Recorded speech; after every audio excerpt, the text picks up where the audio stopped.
ஒரு கிராமத்தில் பெரிய வியாபாரி ஒருத்தன் வாழ்ந்து வந்தான். அந்த வியாபாரி கூட ஒரு முட்டாள் சேவகன் கூடவே இருப்பான்.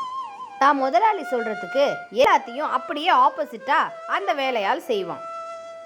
முதலாளி வெளியில் போகும்போது வீட்டுக்கு காவலாளியாகவும் அந்த வேலையால் இருப்பான். ஒரு நாள் அந்த முதலாளி, நான் நல்லா தூங்கணும், என்னை டிஸ்டர்ப் பண்ணாத, யாரும் என்னை டிஸ்டர்ப் பண்ணாத மாதிரி பார்த்துக்கோ அப்படின்னு சொல்லிட்டு நல்லா தூங்க ஆரம்பித்தார். யாரையும் உங்ககிட்ட வரவே மாட்டேன், நீங்கள் நல்லா தூங்குங்க அப்படின்னு சொல்லி வேலைக்காரன் அவர் பக்கத்துலேயே நின்றுட்டு இருந்தான். ஆழ்ந்த தூக்கத்தில் இருக்கும்போது ஒரு ஈ வந்து அந்த முதலாளி மேலே உட்காந்துச்சு. உடனே வெளியில் ஓடி போய் ஒரு பெரிய கட்டையை எடுத்துட்டு வந்தான். ஈயை அடிக்கிறதுக்காக கம்பை ஓங்கினான். ஆனால் கரெக்டாக அடிக்கிற டைமில் அந்த ஈ பறந்து போச்சு. அந்த கம்பு தவறி முதலாளியோட மூக்குலேயே பதம் பார்த்துச்சு. மூக்குலேருந்து கொடகொடவன ரத்தமும் வந்துச்சு.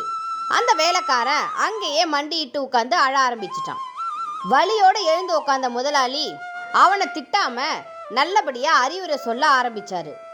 முட்டாளா இருக்காத, கொஞ்சமாவது யோசிச்சு எல்லா வேலையும் செய்ய அப்படின்னு சொன்னாரு.